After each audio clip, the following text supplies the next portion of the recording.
सुप्रभात विद्यार्थियों। आज की हमारी हिंदी कक्षा में हम स्पर्श पाठ के गद्य का ततारा वामीरो की कथा पाठ का अध्ययन करेंगे। ततारा वामीरो पाठ एक प्रेमी युगल प्रेमी की प्रेम कथा का वर्णन है। इसके लेखक लीलाधर मंडलोई हैं। इस पाठ में अंडमान निकोबार द्वीप समूह का वर्णन है। लोगों का मानना था कि पहले ये दोनों द्वीप समूह एक ही थे। तत्पश्चात इनको अलग किया गया।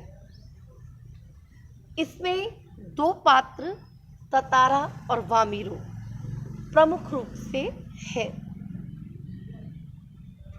मैं आपको इस कहानी का सार बताती हूँ। ततारा पांसा गांव का शक्तिशाली सुंदर युवक था और वामीरो लपाती गांव की एक सुंदर युवती थी। ततारा स्वभाव से नेक आत्मीयतापूर्ण व्यवहार करने वाला व्यक्ति था। वामीरो सुरीला कंठ व गीत संगीत का जादू बिखेरने वाली युवती थी। समुद्र तट पर ततारा की वामीरो से मुलाकात होती है। वामीरो मौन अभिव्यक्ति व मूक समर्पण का भाव रखने वाली थी। मौन अभिव्यक्ति अर्थात वह चुपचाप ही अपनी बातों को कहने वाली थी। मुलाकात के पश्चात दोनों में प्रेम होता है। परंपरा पर क्षोभ अर्थात दुख तथा अपनी बेबसी पर खींच, और फिर उसे अपनी बेबसी कि वो विवश था, वो कुछ कर नहीं सकता था, उस पर अपनी खींच निकालता है, अपनी गुस्सा झुंझलाहट निकालता है। अंततः प्रेम पथ पर जीवन का त्याग कर देता है। वामीरो की माँ का विरोध तथा ततारा को अपमानित करना, इन दोनों के प्रेम से वामीरो की माँ खुश नहीं थी, तो वो ततारा का विरोध करती है और प्रेम पथ पर इनका संपूर्ण जीवन समर्पित हो जाता है। तो आइए हम इस कथा को पढ़ते हैं। पाठ प्रवेश में हम देखेंगे जो सभ्यता जितनी पुरानी है, अर्थात जिस सभ्यता को हम जानते हैं जितनी पुरानी है, उसके बारे में उतने ही किस्से कहानियां भी सुनने को मिलते हैं। किस्से जरूरी नहीं है कि सचमुच उस रूप से घटित हो या जिस रूप में हमने पढ़ने को मिलते हैं। इतना जरूर है कि इन किस्सों में कोई ना कोई संदेश या सीख निहित होती है। यानी जो भी किस्से या कहानियां हम पढ़ते हैं, उनमें कोई ना कोई संदेश हमें प्राप्त होता है। अंडमान निकोबार द्वीप समूह में भी तमाम तरह के किस्से मशहूर हैं। यानी बहुत तरह के किस्से इसमें प्रसिद्ध हैं। मशहूर यानी प्रसिद्ध। इनमें से कुछ को लीलाधर मंडलोई ने फिर से लिखा है। प्रस्तुत पाठ ततारा वामीरो की कथा द्वीप समूह के एक छोटे से द्वीप पर केंद्रित है। केंद्रित यानी सारी कथा एक ही बिंदु पर है। उक्त द्वीप यानी कहा गया, कौन सा कहा गया द्वीप? अंडमान निकोबार द्वीप में विद्वेष अर्थात वैर भाव, शत्रुता, गहरी जड़ें जमा चुकी थी। गहरी जड़ें यानी विद्वेष वहां के लोगों में बसा हुआ था। उस विद्वेष को जड़ मूल से उखाड़ने के लिए, यानी उस विद्वेष, उस शत्रुता को, उस वैर भाव को जड़ से उखाड़ने के लिए एक युगल को आत्म बलिदान देना पड़ा। वो युवक कौन था? मैंने अभी आपको बताया पाठ का। वो युवक ततारा। उसी युगल के बलिदान की कथा यहाँ दी गई है। युगल, युगल अर्थात जोड़ा, ततारा और वामीरो। प्रेम सबको जोड़ता है और घृणा दूरी बढ़ाती। घृणा यानी नफरत, इससे भला कौन इनकार कर सकता है। इसलिए जो समाज के लिए अपने प्रेम का, अपने जीवन तक का बलिदान करता है, समाज उसे न केवल याद करता है बल्कि उसके बलिदान को व्यर्थ नहीं जाने देता। यानी समाज, हम जानते हैं समाज जागरूक है।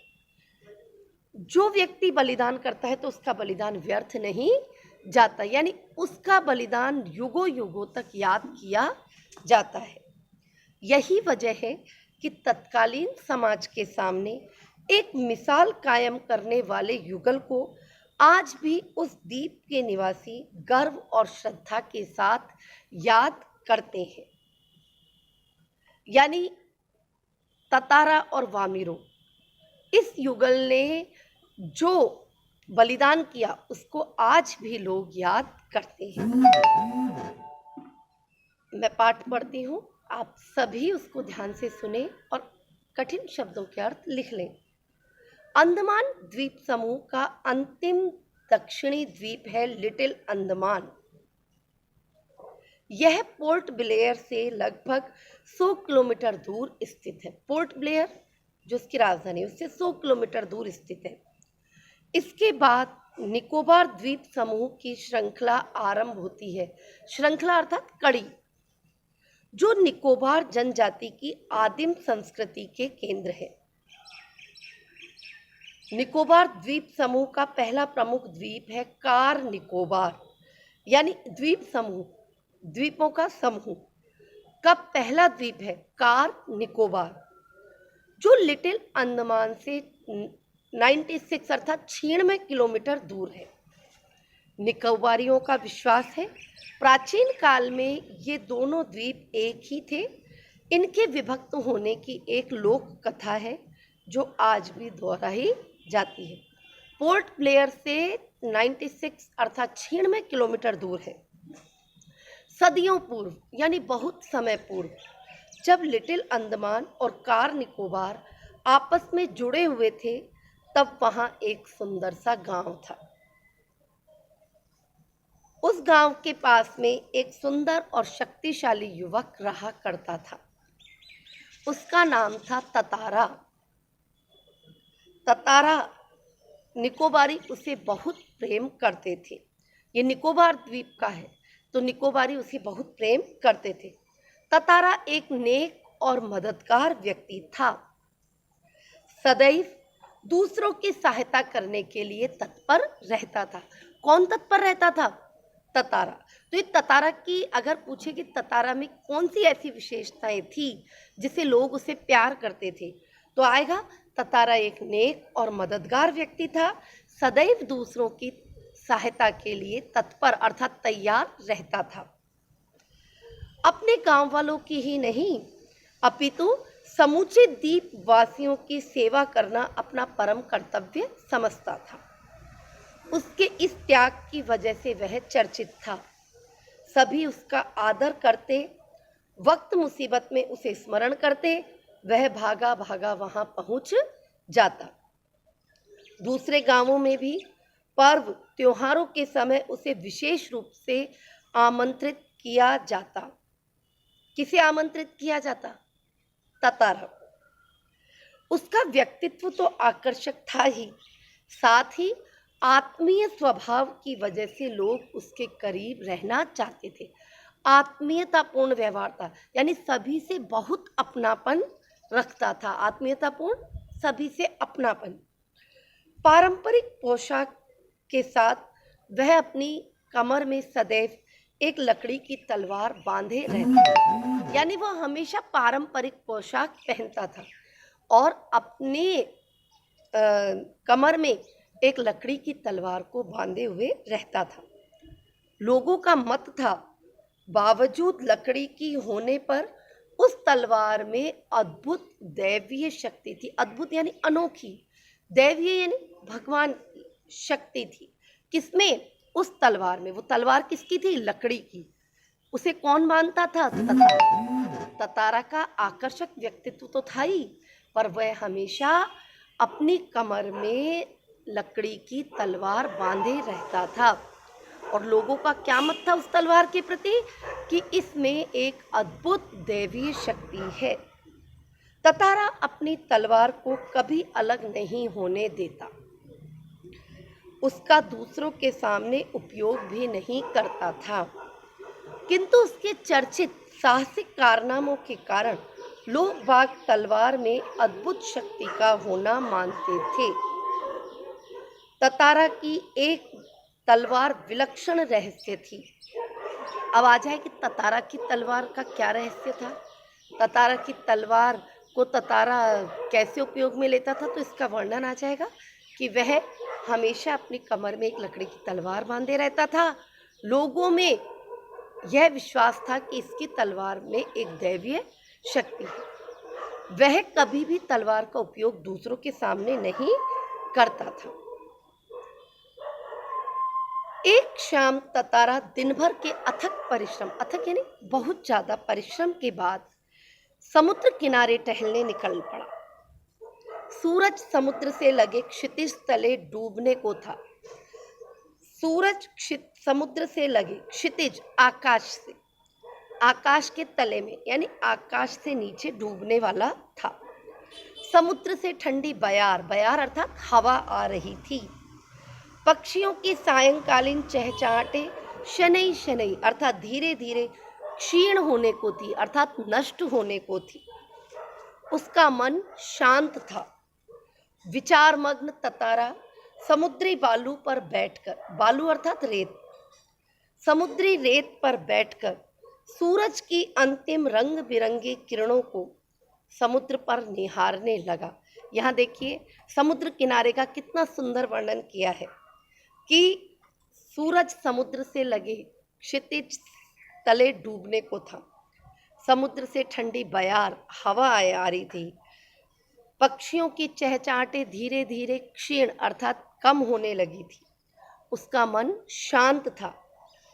विचारमग्न ततारा समुद्री रेत पर, बालू अर्थात रेत पर बैठकर सूरज की अंतिम रंग बिरंगी किरणों को समुद्र पर निहार रहा था। तभी कहीं पास से मधुर गीत उसे सुनाई दिया। गीत मानो बहता हुआ उसकी तरफ आ रहा था। बीच बीच में लहरों का संगीत भी सुनाई आ रहा था। लहरें, लहरों का संगीत कैसा होगा? जब लहरें बहुत उछाल से, बहुत वेग से आती है तो आवाज आती है लहरों की। पानी की लहरों की आपने टीवी में भी देखा होगा, कभी कोई समुद्र के तट गया तो वहां से देखा होगा, तो लहरों में से जो आवाजें आती है उसका संगीत उसे सुनाई दे रहा था। गायन इतना प्रभावी था कि वह अपनी सुध-बुध खोने लगा। अब प्रश्न आ जाए, ततारा ने अपनी सुध-बुध कैसे खोने लगा या कैसे खोई? तो आएगा, ततारा समुद्र के किनारे जब बैठा था तो उसे गीत की, गायन की इतनी मधुर आवाज आ रही थी कि वह उसमें अपनी सुध-बुध खोने लगा। लहरों के एक प्रबल वेग ने उसकी तंद्रा, तंद्रा अर्थात नींद भंग कर दी। चैतन्य होते ही यानी जागते ही वह इधर उधर बढ़ने को विवश हो उठा। विवश अर्थात व्याकुल हो उठा। जिधर से अब वह गीत के स्वर बह रहे थे वह विकल सा, व्याकुल होकर उस तरफ बढ़ता गया। यानी उस गीत ने ततारा को बहुत व्याकुल कर दिया, क्योंकि वह गीत ही इतना प्रभावी था। अंततः उसकी नजर एक युवती पर पड़ी जो ढलती हुई शाम के सौंदर्य से बेसुध एकटक समुद्र की देह पर डूबते आकर्षक रंगों को निहारते हुए गा रही थी। यह एक श्रृंगार गीत था। देखिए हिंदी साहित्य में रस होते हैं, जैसे वात्सल्य रस, भक्ति रस। अगर हम भक्ति कर रहे हैं तो भक्ति रस से उत्पन्न कविता थी। वात्सल्य रस माता पिता के प्रति, अपने बच्चों के प्रति जो प्रेम होता है माता पिता का, वो वात्सल्य रस में आता है। श्रृंगार रस ये एक संयोग और वियोग, यानी जब मिलन का जब गीत होता है तो संयोग श्रृंगार, और जब बिछड़ने का होता है तो वियोग श्रृंगार रस। तो ये श्रृंगार अर्थात जिसको आप कहेंगे अगर अपनी भाषा में तो रोमांटिक सॉन्ग, तो ये श्रृंगार गीत था। उसे ज्ञात ही नहीं हो सका कि अजनबी युवक उसे निशब्द ताके जा रहा था। ताके अर्थात देख रहा था, निशब्द यानी बिना किसी शब्द के, बिना किसी आवाज के। उसे किसी आभास नहीं हुआ। वहां कौन थी वो युवती? वामीरो। एकाएक एक ऊंची लहर उठी और उसे भिगो गई। किसे भिगो गई? वामीरो को। वह हड़बड़ाहट में गाना भूल गई, क्योंकि एकदम से कोई बैठा हुआ व्यक्ति, कोई भी व्यक्ति अगर गाना गा रहा है और लहरें आई और लहरों ने अगर उस पर पानी डाल दिया, एकदम से उसे भिगो दिया, तो वह हड़बड़ाहट में गाना भूल, कोई भी व्यक्ति कोई भी काम करे तो वह भूल जाता है। इसके पहले कि वह सामान्य हो पाती, उसने अपने कानों में गूंजती गंभीर आकर्षक आवाज सुनी। तुमने एकाएक इतना मधुर गाना क्यों छोड़ दिया? ततारा ने विनम्रता पूर्वक कहा। अपने सामने एक सुंदर युवक को देखकर वह विस्मित हुई। विस्मित अर्थात आश्चर्यचकित हुई। उसके भीतर एक कोमल भावना का संचार हुआ। कोमल भावना यानी बहुत सॉफ्ट, बहुत ही मधुर और प्यारी सी भावना का संचार हुआ, यानी उसके अंदर आई। किंतु उसने अपने को संयत रखकर उसने बेरुखी के साथ जवाब दिया। लेकिन उसने अपने आप को संयमित कर लिया कि मुझे ये जवाब नहीं देना, और बड़ी बेरुखी से उसने उसका जवाब दिया।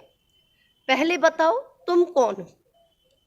इस तरह मुझे घूरने और असंगत प्रश्न का कारण क्या? असंगत यानी जो सही नहीं है, उस प्रश्न का क्या कारण?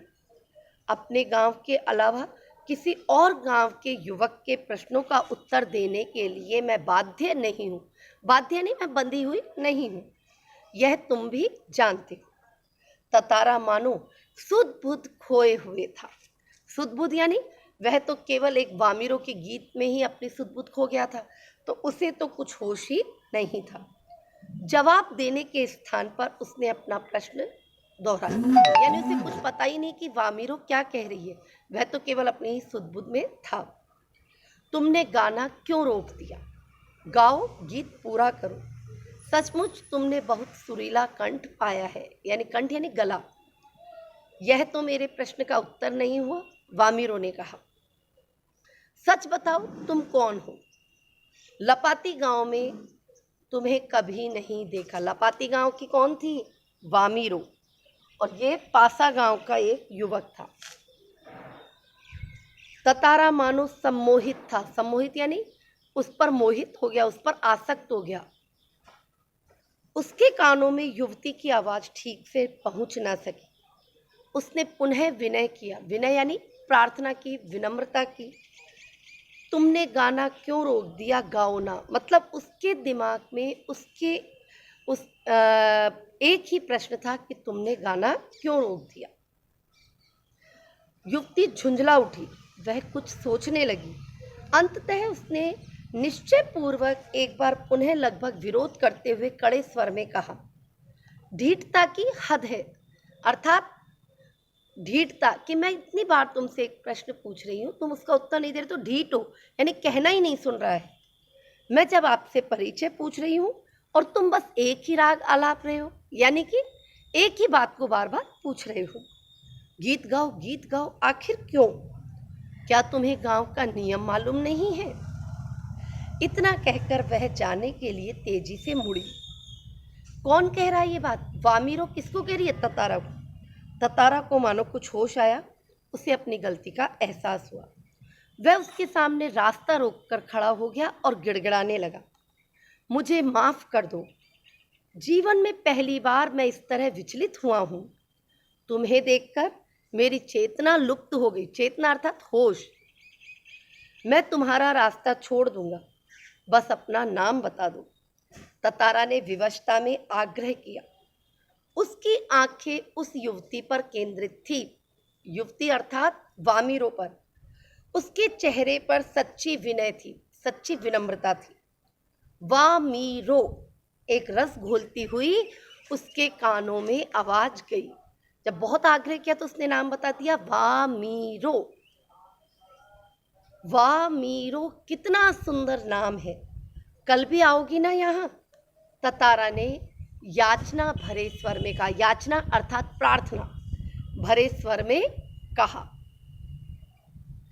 तो यहाँ तक हमने इस पाठ में देखा कि ततारा और वामीरो निकोबार द्वीप समूह के एक छोटे से गांव लपाती गांव की वामीरो थी और पासा गांव का ततारा युवक था।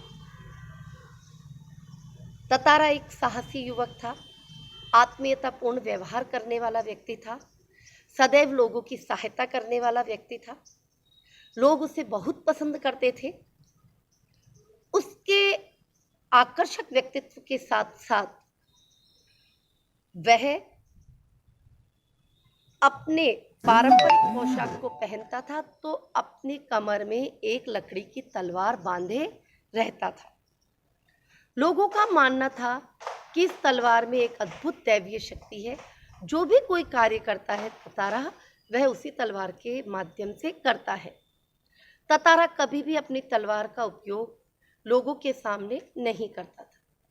एक बार वह समुद्र के किनारे गया तो समुद्र के किनारे का वर्णन लेखक ने बहुत अच्छे ढंग से किया कि शांत लहरों की आवाज़ें आ रही है, पक्षी धीरे धीरे पक्षियों की चहचहाटें कम हो रही है, सूरज क्षितिज तले जा रहा है, वहीं वह बैठा रहता है। तभी उसके कानों में एक सुंदर मधुर गायन की आवाज़ आती है। वह गायन इतना प्रभावी होता है कि वह अपनी सुध-बुध खो देता है। सुध-बुध खोने के पश्चात जब वह उस युवती देखने जाता है कि आवाज़ कहाँ से आ रही है, तो एक युवती समुद्र किनारे बैठी हुई थी और निःशब्द वह उसे देखता रहता है। उस युवती को पता नहीं होता, लेकिन समुद्र की लहरें अचानक उसके मुंह पर आती है। तब वह देखती है कि एक युवक उसे देख रहा है। वह उससे प्रश्न करती है, लेकिन ततारा को वह उसके गायन में इतना खो चुका था, अपनी सुध-बुध खो चुका था। सुध-बुध खोना अर्थात होश न रहना, यह मुहावरा भी है। तो वह उसकी बातों पर ध्यान नहीं देता। जब उसे होश आता है तब वह वामीरो को प्रश्न का उत्तर देता है और उससे अपना नाम पूछता है, लेकिन वामीरो उसे अपना नाम नहीं बताती। और जब वह बाद में बहुत आग्रह करता है तब वह अपना नाम वामीरो उसे बताती है। तो आपको यहाँ तक पाठ अच्छे से समझ में आया होगा। आप यहाँ तक इस चैप्टर को अच्छे से पढ़ें, इसमें से मुहावरे आप छांटें और छोटे छोटे प्रश्नों के माध्यम से इस पाठ के नोट्स तैयार करें।